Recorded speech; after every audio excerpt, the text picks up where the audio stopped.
Irmãos, a paz do Senhor Jesus Cristo. Estamos aqui para darmos continuidade com os nossos subsídios da nossa EBD, Escola Bíblica Dominical. A você, minha amiga, aqui de Presidente Pitácio região, você é o nosso convidado a estar presencialmente conosco em nossa sede, em nossa Igreja Evangélica Assembleia de Deus, Ministério do Belém, na Rua Cuiabá 146. Todos os domingos às 8h30 da manhã, você é o nosso convidado a estar ali presencialmente conosco. Essas aulas virtuais não substituem as aulas presenciais. Por isso, é importante que você seja um aluno assíduo de nossa EBD. Estivemos a lição passada, que é a lição de número 9, a qual tratemos sobre o título Vontade, o que move o ser humano. Queridos, nós já estamos quase partindo para o final do nosso trimestre. E eu glorifico a Deus por cada um de vocês que estão aí conosco. E esse trimestre nós pegamos para nós estudarmos sobre a tricotomia do ser humano, do corpo humano, que é o espírito, alma e corpo. Haja vista, o comentarista, ele iniciou falando do corpo, alma e espírito. Há uma razão para isso. E essa razão ele explica. Na nossa lição 10 aqui ele vai explicar o porquê que ele começou falando sobre o corpo, a alma e espírito. Porque quando ele partiu começando falando sobre o corpo, ele pegou sobre o início do processo da criação. Quando o homem começou a ser criado, Deus começou ali com primeiro o corpo, a alma e espírito. Deus ali fez o homem do pó da terra e soprou ali em seus narizes o fôlego de vida, e o homem se fez alma vivente. Então perceba, Deus vai fazendo ali o corpo, o espírito e a alma, porque ele se tornou uma alma vivente, ou seja, esse espírito que entra no homem fez com que ele se tornasse uma alma vivente. Então ali, Gênesis capítulo 2, versículo 7, nós já temos essa explicação. Só que ele mesmo explica, na lição 10, que no processo da criação, sim, começou com o corpo. Só que no processo da santificação, ele explica bem claro aí, que no processo da santificação, começa-se do espírito, alma e corpo. Então, a santificação, ele explica bem, começa de dentro para fora, não de fora para dentro. Porque existe um tema que nós estamos trabalhando aqui também, que é sobre a criação, queda e redenção. É o título da nossa lição. A restauração integral do ser humano para chegar à estatura completa de Cristo. Então, o plano de Deus, é nós chegarmos à estatura completa de Cristo. E sabemos que quando estudamos sobre a santificação, existem 3 processos. Primeiro, posicional, aonde eu estou na posição de Cristo. Segundo, progressiva, a qual é um processo, cada dia eu ser melhor. E a definitiva, que só vai se cumprir no arrebatamento, quando Jesus vir para buscar, assim, 1 João capítulo 3, 1 e 2. Porque ele ainda não se manifestou. Quando ele se manifestar, seremos sementes dele, assim que o veremos. Então, nós tivemos uma lição que falou sobre essa tricotomia, tricotômica, do humano, do espírito e o corpo, da lição 1. E aí depois nós tivemos 3 lições que falou, sobre o corpo. Então, nós tivemos 4 lições praticamente que falou sobre o corpo. Porque na introdução falou dos 3. Depois nós tivemos 5 lições já. Nós já tivemos 5 lições que falou especificamente sobre a alma. A alma cede as nossas emoções, vontade, razão. Na alma que está aí. Já temos um atributos que a nossa visão, há uma discussão se está na consciência, no espírito, na alma. Nós entendemos que ela esteja na alma. A nossa visão é que a consciência faz parte da alma. Embora alguns grandes estudiosos entendam que esteja no espírito. Mas isso não tem, como se diz assim, não tem desarmonia nenhuma. Porque quando nós falamos sobre pecado, nós pecamos o espírito, alma e corpo. E nós já, desde a primeira lição, eu já dei aqui um exemplo de pecados no corpo, pecados no espírito e pecados na alma. Então, aqui na lição 10 vai explicar os pecados do espírito, na alma e no corpo. Então, é uma coisa que eu já antecipei para vocês, porque eu já tinha visto que ia falar na lição. Porque quando eu vou trazer a aula aqui para vocês, eu trago uma visão panorâmica de todas as lições. Então, nós estudamos sobre a vontade que move o ser humano. Quer dizer, o que é essa vontade? Se você for tanto no hebraico, no grego, no latim, a ideia de vontade é uma disposição de fazer alguma coisa, por fazer alguma coisa. Né? E aí nós tratamos da psicanálise, do id, o ego, o superego. Né? A vontade tem a ideia de um desejo. E aí nós traemos também que Deus ele tem desejo, Deus ele tem vontade, e Jesus também cumpriu a vontade do Pai. Lá no Salmo 40, deleito-me em fazer a tua vontade, porque no livro está escrito de mim. Veja que o salmista expressa ali em forma de louvor o desejo de Jesus de realizar a vontade do Pai, porque é escrito no livro. Ou seja, todas as nossas diretrizes estão na palavra de Deus. Nós temos que cumprir a vontade de Deus, fazer o que está na palavra do Senhor. E aí nós falamos do Pai Nosso, né? A vontade de Deus no céu, mas não queremos a vontade de Deus na terra. Né? Porque lá fala assim na terra como no céu. Mas no céu a vontade de Deus é feita. Então, aqui eu preciso deixar que Deus cumpra a sua vontade nele, na minha vida. E aí nós vemos que Jesus cumpriu sim a vontade do Pai. Né? Quando ele vai lá no Getsemane orar, ele diz, passa de mim a esse cálice, né? Naquele momento ali, mas depois ele voltou, todavia, não seja como eu quero, mas como tu queres, faça-se a tua vontade. Então nós estudemos sobre a vontade, que praticamente foi a última lição que nós trabalhamos sobre a alma. Agora vamos partir para a nossa última lição, que vamos começar a trabalhar sobre o espírito. Eu creio que ficou bem claro que sei sobre o corpo e a alma. E se tiver alguma dúvida, você pode escrever a sua dúvida aí no canal, que aí nós vamos tirar todas essas dúvidas suas. Qualquer tipo de dúvida que você tiver, pode cair que nós tiramos aqui. Tá bom? Então vamos falar sobre o espírito, o âmago da vida humana.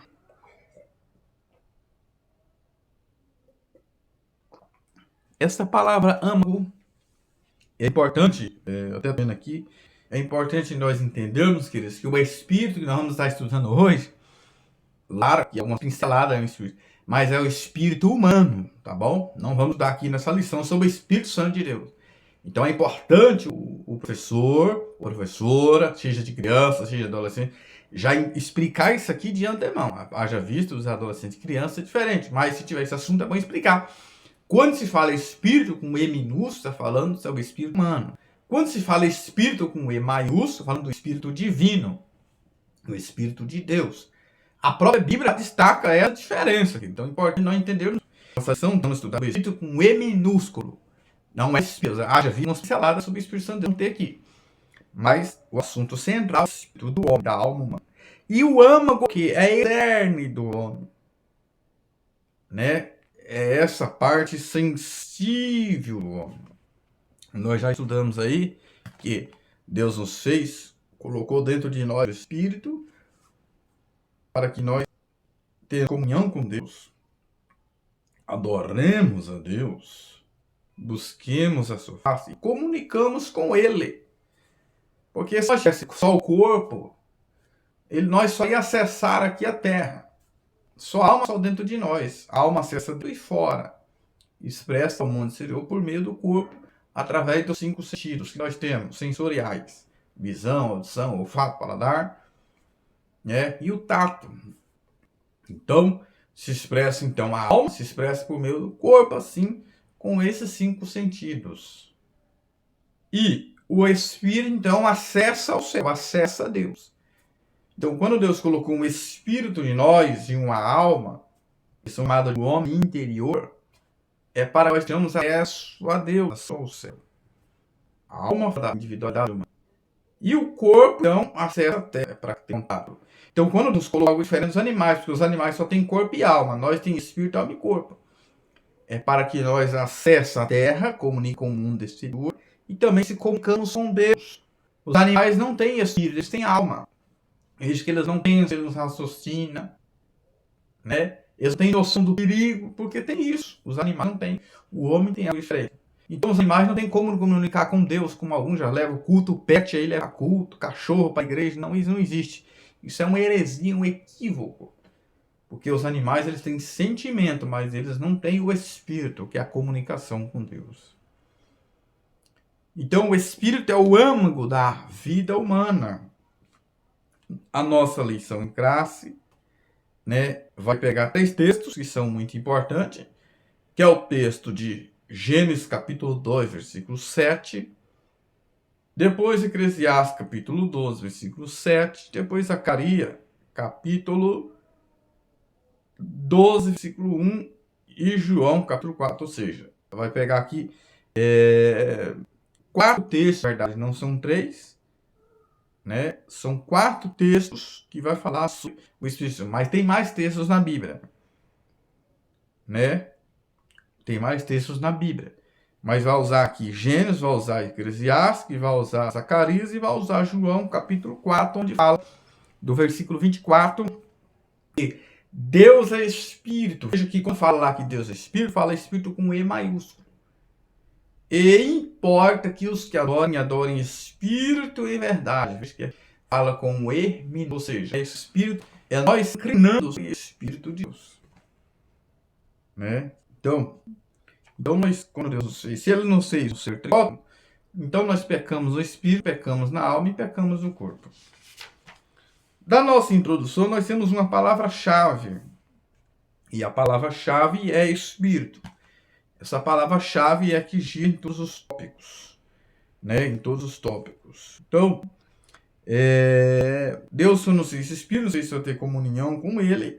Tópico 1, o sopro divino, a concessão do Espírito, o fôlego de vida, feito de uma forma pré-existente. Ou seja, por que fala de... explica isso, professor, professora. Por que foi feito de uma matéria pré-existente? Significa que quando Deus criou o homem, veja bem, quando Deus criou o homem, a terra já existia, né? Por quê? Porque o homem foi criado já no 6º dia. O homem foi o último a ser criado. Alguns teólogos até brincam, né? Se o homem fosse criado lá no 2º dia, é Deus fazendo e ele ou a mulher interferindo ali, querendo dar palpite naquilo que Deus estava fazendo. Não é assim. Então Deus já faz ele no último dia, quando tu já está preparado, já no 6º dia, o último na verdade, porque o 7º dia foi o descanso, o último a ser foi o homem, ou seja, a coroa da criação. O homem foi criado então já no 6º dia, então a terra já existia. E o homem foi tirado da onde? Ele foi tirado do pó da terra. Criado, Gênesis 1, 26, 27. Originalmente a imagem e semelhança de Deus. Mas nós já explicamos isso aqui. Essa imagem pecadora foi corrompida e pecou nos sentidos sensoriais, nos seus sentidos. Então precisa dessa restauração completa. Então essa imagem vai ser restabelecida por meio de Cristo Jesus. Então o homem perdeu essa imagem e semelhança de Deus. A Gênesis capítulo 5, Adão vai ter filho agora conforme a sua imagem e a sua semelhança. Então, quando Deus criou o homem, ele criou de uma forma diferenciada, queridos. Veja que quando foi criar a natureza, né, os céus, terra, sol, lua, estrela, né, eles juntam-se e produzem, né? Veja que cada um ali que foi criado com um propósito, né? Ou seja, Deus criou, qual foi o propósito que Deus criou? Os peixes, para que eles vivessem no mar, gente. Então ele tem que ficar ali, se sair esse propósito, ele morre. Deus criou o sol no 4º dia, para que ele iluminasse a terra durante o dia, gente. Não tem nada a ver com a luz que a ciência, né, descobriu depois de 5.000 anos que essa luz não é do sol, porque o sol foi criado no 4º dia, no 1º dia foi a luz. Então não tem nada a ver, essa luz que temos não é do sol. A luz de Gênesis capítulo 1 não é do sol, né? Você pode ver que se o sol esconder, ainda fica meio claro. Mas perceba que o sol é para brilhar de dia e a lua de noite, ou seja, para esse propósito. Se você pegar uma árvore e plantar no meio do rio, não vai funcionar, ela não vai nascer, porque está fora do propósito. E tudo que sai fora do propósito, gente, se quebra. Eu lembro quando eu ia arrumar muita cerca com meu pai no sítio. O que é o propósito? Quando algo foi criado para aquela finalidade. Muitas vezes meu saudoso pai pegava um alicate e começava a bater nos pregos com o alicate. O que acontecia? Quebrava o alicate. Mas por que quebrava? Porque não era o propósito dele, não era a finalidade dele. Meu pai tinha que bater com um martelo, que é a ferramenta mais correta para bater no prego. E espiritualmente dizendo, queridos, tem muita gente se quebrando também porque está saindo fora do propósito de Deus. Deus nos criou com um propósito, criou o homem com um propósito de ter comunhão com Ele, relacionamento com Ele. E sai esse propósito, eu morro, eu deixo de cumprir a missão de Deus, a vontade de Deus. Deus criou para adorar. Adão, ele procura adorar, porque no céu tem adoração. E adora de verdade. Então foi criado a terra, elementos químicos, sobre o de vida, sobre o fôlego de vida. E ele se tornou alma vivente. A vida, top 1, vai dizer que a vida que o Espírito recebe de Deus é por ele transmitida à alma. Ou seja, essa vida que nós temos, ela transmite a alma. No ponto 2, nós temos essa singularidade. Queridos, a Bíblia está bem clara em mostrar essa singularidade. Não queira juntar o Espírito e a alma e fazer o mesmo bolo.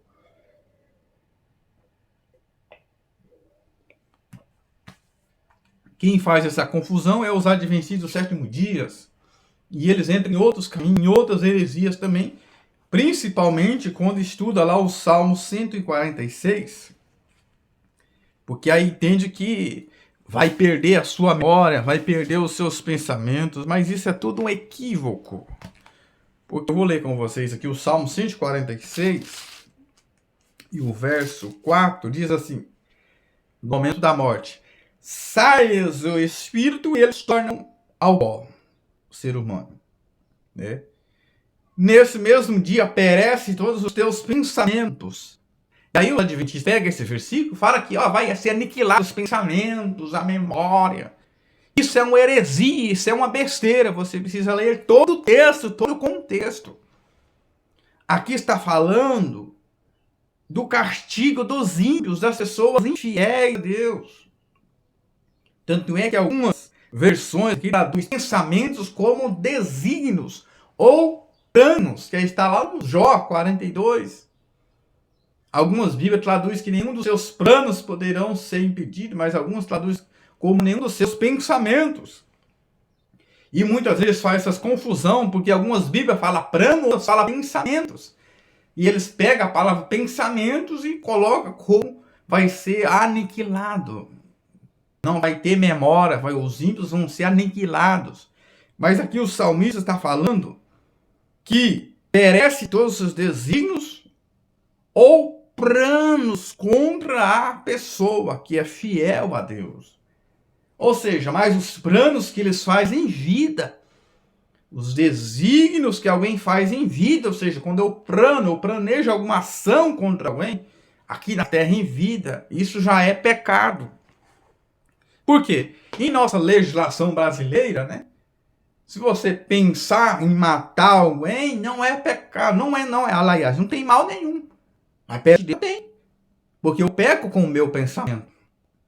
Se eu tenho ódio, eu quero matar aquela pessoa, isso se torna um pecado. Mas perante nossa lei, se é que existe lei brasileira, não é normal. Só se eu matar a pessoa, planejar e matar. Só a cogitação não é nenhum. Então aqui o salmista está falando de alguém que planeja mal contra outra pessoa. Vai perecer os seus planos, os seus desígnios. Não é pegar aqui um versículo isolado e perecer os pensamentos, porque na parábola de Lucas 16, ali quando o homem morre, a sua consciência, aliás, ali é uma história narrada, né? Não é uma parábola, porque nenhuma parábola nomeia nome. Uma história, havia um homem, ali fala em Lucas. E muitas das vezes, queridos, espírito, né, muitas das vezes estão junto com a alma, mas muitas vezes são mencionados separadamente. Há essa distinção dos dois, sim, né?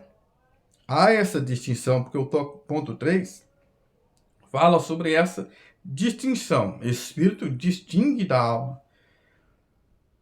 Só que nós vamos perceber, não é que são falados separadamente, não faz parte dela. Porque muitas vezes vai dizer que é o espírito que volta a Deus, e muitas vezes vai dizer que a alma sai e a pessoa morre. Ou seja, é o espírito que transmite essa vida, né? Essa vida à alma, né? Ou seja, a alma só sobrevive, olha só, essa alma só sobrevive à morte porque o espírito dá essa capacidade, ou seja, espírito e alma, muitas vezes são mencionados separadamente, mas eles são inseparáveis. O que vai para a terra é o pó, é somente o pó. Espírito e alma volta com Deus.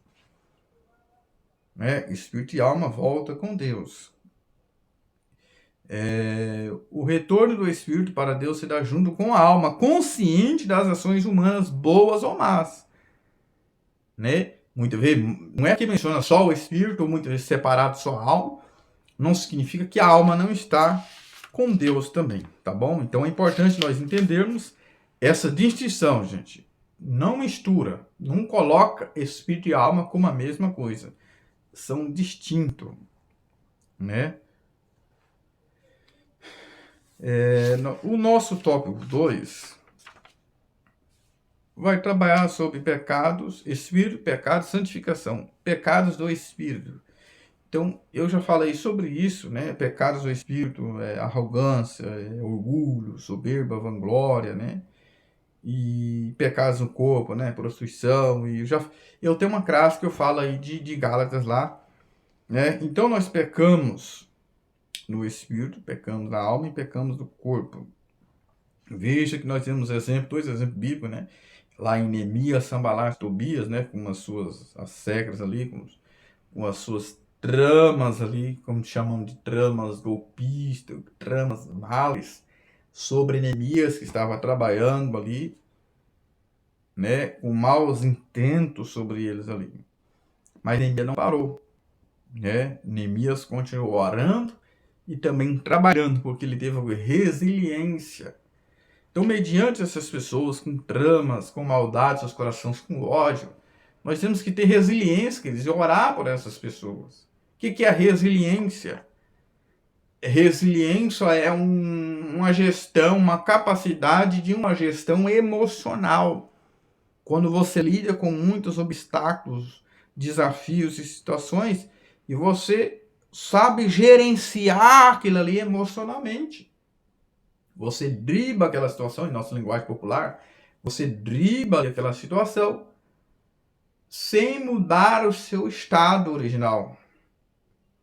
Isso se chama resiliência. Quando você resiste a uma pressão psicológica, a uma pressão física, um estado emocional, uma capacidade que você recebe e tem ali para gerenciar essa situação. E muitas das vezes a alma, né, traduz como nepresh. Os judeus, né, que eu já expliquei aqui, a cultura judaica, a mentalidade dele é diferente da nossa. Eles pegam lá a palavra alma, nepresh, que significa, que vem da palavra cardio, traduz também por cardio, que é a cardiologia ou coração. Então, quando eles pegam a palavra coração, eles pegam com uma totalidade do ser humano, né? Porque na mentalidade grega, o coração é a sede dos sentimentos, né? Isso na mentalidade grega. E a mente, né? A mente é o órgão responsável pelo conhecimento. Só que a mentalidade judaica é diferente. O coração que é o órgão responsável pela sede do conhecimento, não a mente. Eles pegam então o coração como essa totalidade. Tanto é que no Salmo 9:11, né, ele expressa: escondi a tua palavra no meu coração. para não pecar contra ti. Então, o coração entende que é o órgão principal e responsável, filosoficamente, vamos se dizer também, tem uma simbologia também, um símbolo de vida, né? Porque não vai esconder no braço e cortar o braço, fica sem a palavra. Então, se eu ficar com o coração, fico sem vida. Então, se eu fico sem a palavra, eu fico sem vida. Então, por isso que ele expressa escondido no meu coração para não pecar contra ti. Vencendo o pecado. Nós temos que vencer o pecado no Espírito. Né? Romanos 8:2. O Espírito de Deus, né, me livrou da lei do pecado. Né? Ou seja, é esse Espírito Santo que me ajuda, me direciona a eu não pecar, a eu fazer a vontade de Deus, a eu purificar todos os meus pecados, se arrepender dos meus pecados, entregar minha vida ao Senhor. Saudoso Antônio Gilberto, ele diz lá no tópico 12.2, saudoso Antônio Gilberto, ele diz que à luz das Escrituras, o Espírito é a fonte da vida recebida de Deus. O Espírito usa e transmite essa vida à alma, olha só, que por sua vez expressa por meio do corpo, utilizando seus sentidos físicos para explorar o mundo exterior. Então, esse Espírito, essa fonte de vida, essa luz que recebemos de Deus, né, transmite ao mundo exterior por meio da alma, dos sentidos. Tópico 3 fala da regeneração da oração, o novo nascimento. Jesus fala para Nicodemos, né, naquele encontro ali de noite, nascer da água e do Espírito, da água, da palavra e do Espírito. Né? Ou seja, o Espírito Santo de Deus fazer uma grande obra na minha vida, trabalhar na minha vida, para que eu não faça a minha vontade, mas a vontade do Pai, para que eu tenha comunhão com Deus. Temos que tomar cuidado com essas interpretações filosóficas, né, que não tem embasamento na palavra do Senhor, que a Bíblia é ultrapassada, que é um livro que já não serve mais para os nossos tempos. Precisamos tomar cuidado. A Bíblia, ela é inerrante, quer dizer, ela não erra e ela é infalível, quer dizer, ela não falha. Ela não erra e nem falha. Ponto 2, em verdade, né, assim como Jesus teve aquele encontro com Nicodemos, né, um homem religioso, mas ele se interessou por Jesus. E Jesus ali trouxe um ensino para Nicodemos que tem que nascer da água e do Espírito. Não é reencarnação como ensinam os budistas, não. Mas é o nascer do espiritual, nascer de novo. Nascer da água e do Espírito, da palavra, e o Espírito Santo fazer a obra na vida dele. Ponto 3, um espírito quebrantado, né? O espírito pentecostalismo clássico, quer dizer, o que é o pentecostal clássico? O que estuda a palavra, né? Sempre foi despido de crenças práticas alheias à Escritura, buscando sempre refletir no autêntico cristianismo bíblico. Então, esse é o pentecostal clássico, é o que estuda a palavra, não é só aquele do manto lá, não, mas estuda a palavra. E aí, finalizando, Deus e Espírito, em que importa que os que adorem, Deus e Espírito, mas importa que os que adorem Espírito e em verdade. Então, nós somos um ser diferente. Somos seres racionais, não como os animais que são irracionais. Por exemplo, se você der uma bala para um cachorro, ele vai engolir. Ele não vai entender que tem que chupar aquela bala, porque ele não tem raciocínio. Agora, o homem não, ele tem raciocínio, ele tem lógica. Deus nos fez para pensar e refletir, para poder agir. Então, existe um espírito em nós. Esse espírito estava morto em ofensa dos pecados, como diz Efésios, capítulo 2, 1-2. Mas ele nos deu vida através do teu Espírito Santo. O Espírito Santo colocou vida em nós, e assim recebemos essa vida que vem de Cristo Jesus. Para que nós possamos a cada dia nos policiarmos do Espírito, policiarmos na alma e policiarmos a nossa vida também no corpo. 1 Tessalonicenses 5:23. O Deus de paz vos santifique em tudo, em todo o vosso ser, espírito, alma e corpo, e sejam plenamente conservados para a vinda do Senhor Jesus. Amém.